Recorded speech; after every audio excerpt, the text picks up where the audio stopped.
여러분, 지난 며칠간 서울 시민들의 출퇴근길이 정말 혼란스러웠죠. 이틀간 멈춰섰던 서울 시내버스가 드디어 오늘 새벽 첫 차부터 정상 운행을 시작했습니다. 2년 만에 발생한 이번 파업은 역대 최장 기록을 세웠는데요. 도대체 무슨 일이 있었던 걸까요? 그리고 왜 이렇게 오래 걸렸을까요? 오늘은 서울 시내버스 파업의 전말과 그 이면의 이야기를 깊이 있게 다뤄보겠습니다. 먼저 상황을 정리해 드리겠습니다. 1월 13일 서울 시내버스가 전면 파업에 돌입했습니다. 서울시버스 노동조합이 2025년도 임금 및 단체 협상, 즉 임단협 문제로 파업을 시작한 거죠. 이틀간의 파업 끝에 14일 밤 12시 55분 서울지방노동위원회 특별위원회의 조정으로 극적인 합의가 이뤄졌습니다. 협상은 오후 3시에 시작해서 무려 9시간 가까이 이어졌어요. 합의 내용의 핵심은 이렇습니다. 임금 2.9% 인상, 정년 연장 현재 63세에서 추가 연장, 기타 근로조건 개선, 그리고 15일 새벽 첫 차부터 서울의 모든 시내버스 노선이 정상 운행을 재개했습니다. 사실 이번 파업이 이틀이나 지속된 데는 단순히 임금 인상률 문제만 있었던 게 아닙니다. 가장 큰 쟁점은 2024년 대법원 판결이었어요. 2024년 12월 대법원 전원합의체가 중요한 판례를 내놨습니다. 정기상 여금이나 특정 조건을 충족했을 때 주는 수당도 통상임금에 포함된다는 거죠. 이게 왜 중요하냐면요. 통상임금이 올라가면 이를 기준으로 계산하는 연장 근로수당, 야간 근로수당, 휴일 근로수당도 모두 함께 올라가기 때문입니다. 노조 입장에서는 대법원도 인정했으니 당연히 임금 체계를 개편해야 한다는 거였고 사측은 재정 부담이 너무 크다며 난색을 보였던 거죠. 결국 이 문제는 이번 협상에서 논의 안건에서 제외됐습니다. 노조가 일단 양보한 셈이에요. 하지만 이 문제는 앞으로도 계속 불씨로 남을 가능성이 큽니다. 이틀간의 파업 동안 서울 시민들은 큰 불편을 겪었습니다. 평소 하루 400만 명 이상이 이용하는 서울 시내버스가 멈추면서 지하철은 그야말로 아비규환이었죠. 출퇴근 시간대 지하철은 평소보다 훨씬 더 혼잡했고 택시는 잡기가 하늘의 별 따기였습니다. 특히 지하철역이 멀거나 버스로만 출퇴근이 가능한 지역 주민들의 불편은 이루 말할 수 없었어요. 어떤 분들은 평소 30분 걸리던 출근길이 2시간 넘게 걸렸다고 합니다.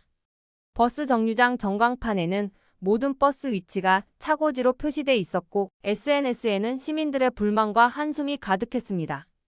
하지만 파업에 나선 버스 기사님들의 입장도 들어볼 필요가 있습니다. 서울 시내버스 기사들은 매일 10시간 이상 운전대를 잡습니다. 교통체증, 난폭운전 차량, 승객 민원까지 감당해야 하죠. 육체적으로나 정신적으로나 정말 힘든 직업입니다. 그런데 임금은? 2.9% 인상이 많아 보이시나요? 물가 상승률을 생각하면 실질 임금은 거의 동결 수준이에요. 게다가 버스 기사 구인난도 심각합니다.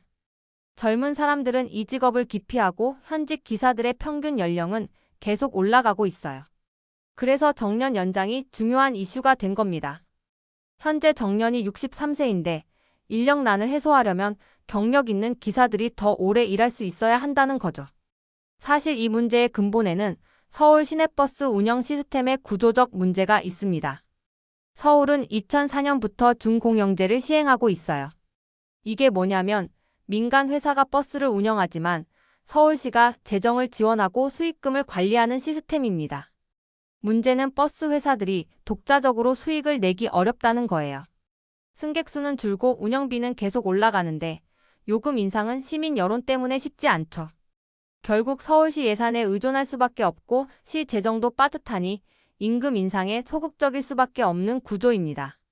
노조는 시민의 발을 책임지는 필수 노동인데 왜 이렇게 대우가 박한가라고 하고 사측과 서울시는 재정이 한계가 있다고 하니 이 갈등은 해마다 반복될 수밖에 없어요. 이번 합의로 당장의 불씨는 껐지만 근본적인 문제는 여전히 남아 있습니다.